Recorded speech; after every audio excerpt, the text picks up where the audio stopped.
Instead of making friends and exchanging visits with our neighbours, who had at first been overjoyed to see a Roylet of Stoke Moran back in the old family seat, he shut himself up in his house and seldom came out, save to indulge in ferocious quarrels with whoever might cross his path.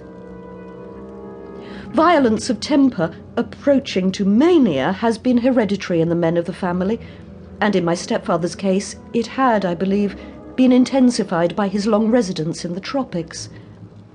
A series of disgraceful brawls took place, 2 of which ended in the police court, until at last he became the terror of the village, and the folks would fly at his approach, for he is a man of immense strength and absolutely uncontrollable in his anger.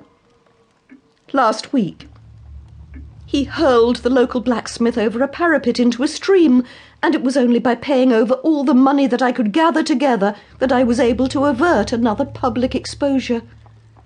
He had no friends at all save the wandering gypsies, and he would give these vagabonds leave to encamp upon the few acres of bramble-covered land which represent the family estate, and would accept in return the hospitality of their tents, wandering away with them sometimes for weeks on end. He has a passion also for Indian animals which are sent over to him by a correspondent, and he has at this moment a cheetah and a baboon which wander freely over his grounds and are feared by the villagers almost as much as their master. You can imagine from what I say that my poor sister Julia and I had no great pleasure in our lives.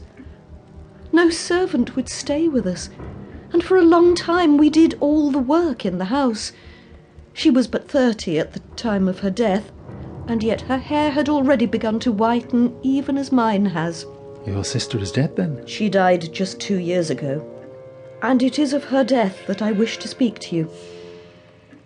You can understand that, living the life which I have described, we were little likely to see anyone of our own age and position. We had, however, an aunt, my mother's maiden sister, Miss Honoria Westphale, who lives near Harrow, and we were occasionally allowed to pay short visits at this lady's house. Julia went there at Christmas 2 years ago, and met there a half-pay major of Marines, to whom she became engaged.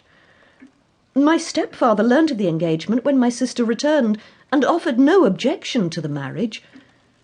But within a fortnight of the day which had been fixed for the wedding, the terrible event occurred which has deprived me of my only companion. Sherlock Holmes had been leaning back in his chair with his eyes closed and his head sunk in a cushion. But he half opened his lids now and glanced across at his visitor. "Pray be precise as to details," said he. It is easy for me to be so, for every event of that dreadful time is seared into my memory. The manor house is, as I have already said, very old, and only one wing is now inhabited. The bedrooms in this wing are on the ground floor, the sitting rooms being in the central block of the buildings.